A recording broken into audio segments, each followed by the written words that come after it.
Post Pawar साहेबांच्या लक्षात आली। मला मित्रांनी या ठिकाणी एवढं सांगितलं की लहान माणूस जन्म 56चा एक वय आता 68 चालू आहे। माझ्या नावाकडे 56 रुपयाने दिवाळी केली होती। आज त्यावेळेस 200 रुपये 1600 होते। आज ज्वारी 3000च्या पुढे झाली। किती भाव वाढला, किती पट झाला आणि आज सोन्याचा भाव 70,000 आहे। थोडा भाव ऊसाचा भाव या भागातले जास्त मोठे पुढारी त्या भागात ऊस जास्त पिकतो आणि काही काही कारखान्याचे चांगले झाले ते 37 रुपयापर्यंत भाव देतील। एवढा भाव माझ्या दृष्टीनं थोडा वाढत चाललाय। बाकी कापसाचा नाही, सोयाबीनचा नाही, उडदाचा नाही। आज अशी परिस्थिती आहे की मॅन्युफॅक्चरिंग प्रोसेस केलं त्याचा भाव वाढतो। ते शेतकऱ्याच्या हातात नाही। दूध काय भाव देतो नाही, खवा काय भाव देतो नाही, केळा काय भाव देतो नाही, एक काय भाव देतो नाही, किलो 100 किलो नाही। तिखट काय भाव आहे, 300 रुपये किलो, 200 रुपये जायला लागतो का? हे जे धोरण आहे हे कुठेतरी चुकीचं। म्हणजे खवा करून पेळा करायला साखर जास्त घालून तो पेळा 400 रुपये किलो बी जातो चांगल्या ठिकाणी आणि दुधाचे भाव 26।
सर इकडे हो जरा, सर इकडे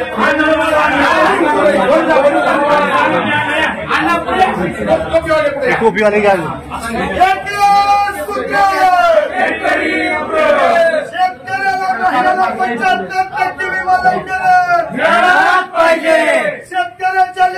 इकडे जाऊ, मागे जाऊ, आता मागे जाऊ।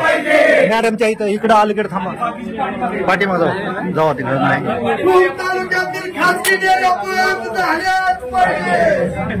तिकडे जाऊ, जाऊ मॅडमच्या मागे जाऊ, जाऊ जाऊ मॅडमच्या मागे जाऊ, जाऊ जाऊ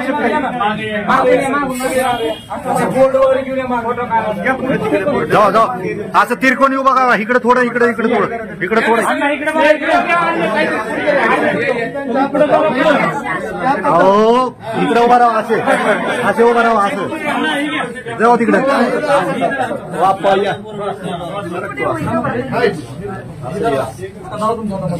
असं तिरकं हो, सारखा मागं जरा, मागं सारखा जरा, सारखा मागं जरा, असं थोडस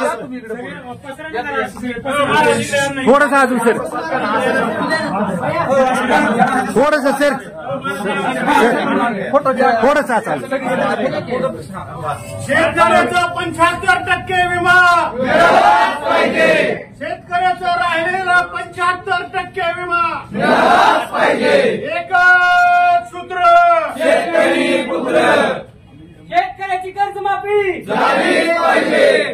मुख्यमंत्री आणि कृषी मंत्र्यांना आपल्या थ्रू हे बाजूवर शेतकऱ्यांच्या प्रश्नाला मंजूर झाला।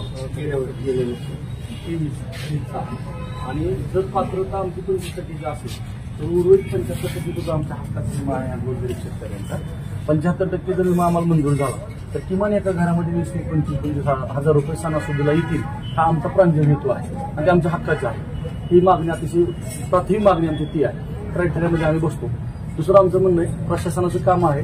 जर ऑनलाईन 50,000 तक्रारी आतापर्यंत आल्या होत्या विम्याला त्यातल्या 20,000 तक्रारी रिजेक्ट झाल्या. रिजेक्ट झालेल्या तक्रारी ज्या शेतकऱ्याच्या तक्रारी रिजेक्ट झाल्या त्या 2 दिवसाच्या आतमध्ये कृषी अधिकाऱ्यांनी किंवा महसूल त्या शेतकऱ्याच्या दारापर्यंत सांगितलं पाहिजे किंवा तुमची तक्रार रिजेक्ट झाली. तर असं आपलं प्रशासनाने काम केलं नाही. त्यांना तुम्ही मॅडम 25% अग्रिम जो दिलाय का तो सरसकट दिलाय आणि हा ज्यांची तक्रार नव्हती त्यांनाही दिलाय. सरसकट दिला ह्याचा अर्थ असा की तुम्ही पात्र असं लागत नसतात एक तर ती दिलेला माघारी घ्या म्हणा असं पत्र शेतकऱ्याची मागणी. काका लावा त्याला. माघारी माझ्या पात्र आहेत म्हणून तुम्ही अग्रिम दिला. तुम्ही लावा काका. आणि 75% थोडंसं मागे सरकार, थोडं मागे सरकार. थोडं घ्या पाठीमागे. आपण ते सगळेजण त्याग करू शकतो. फोटो काढा फोटो काढा आता 75% राहिलेला विमा एकच सूत्र